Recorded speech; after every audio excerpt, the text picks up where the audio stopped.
West Bengal RG Kar ఆసుపత్రిలో junior doctor అత్యాచారం కేసులో సిల్దా కోర్టు తుది తీర్పు వెల్లడించింది. దోషి సంజయ్ రాయ్కి జీవిత ఖైదు శిక్ష విధించింది. అతడు చనిపోయే వరకు జైల్లోనే ఉండాలని తీర్పిచ్చింది.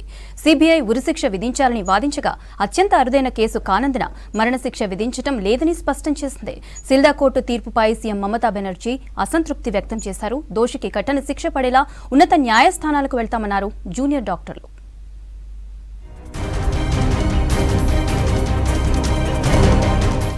దేశవ్యాప్తంగా సంచలనం సృష్టించిన ఆర్జికర్ హాస్పిటల్ మెడికో అత్యాచారం కేసులో దోషి సంజయ్ రాయ్కి కోల్కతా సిల్దా కోర్టు జీవిత ఖైదు విధించింది.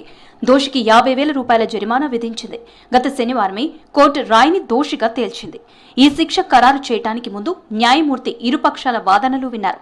బాధిత కుటుంబానికి 17 లక్షల రూపాయలు పరిహారం చెల్లించాలని బెంగాల్ ప్రభుత్వాన్ని ఆదేశించింది కోర్టు. తమకు పరిహారం వద్దని, దోషికి ఉరిశిక్ష పడాలన్నారు మృతురాలి కుటుంబ సభ్యులు.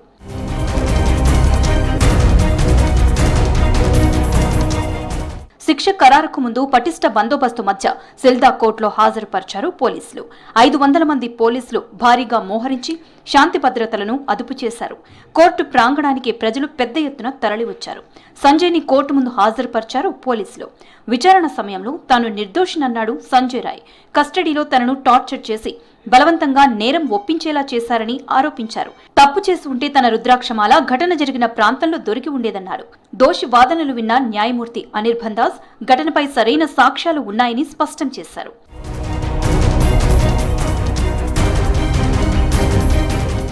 36 గంటల పాటు రెస్ట్ లేకుండా డ్యూటీ చేసిన జూనియర్ డాక్టర్ని దారుణంగా రేప్ చేసి చంపేశారని కోర్టుకు వివరించింది CBI.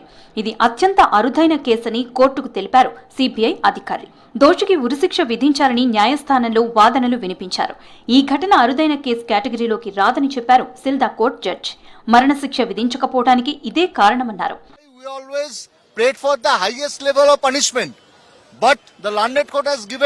the life sentence of the accused person, and we have pointed out the latches of the investigation that created a confusion in the mind of the learned court.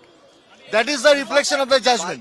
तो jail उनको हुआ और उसी का साथ साथ फाइन भी हुआ तीनों सेक्शन में. 64 रेप में जावज्जीवन, 66 में अमृत्यु कारावास और 103A जो मर्डर उसी में भी उनको जावज्जीवन कारावास दिया. एक ही संगे तीनों सेक्शन में फाइन भी किया.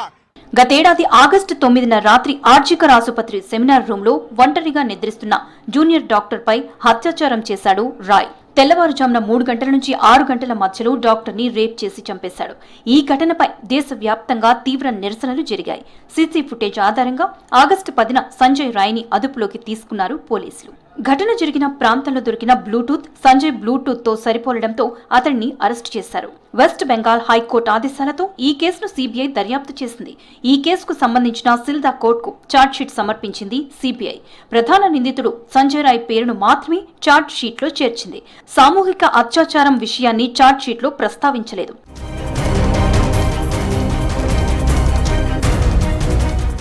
ఈ కేసులో ఆర్జికర్ మాజీ ప్రిన్సిపల్ సందీప్ ఘోష్, తాలా పోలీస్ స్టేషన్ మాజీ ఆఫీసర్ ఇన్ఛార్జ్ అభిజిత్ మండల్ ని అదుపులోకి తీసుకున్నారు పోలీసులు.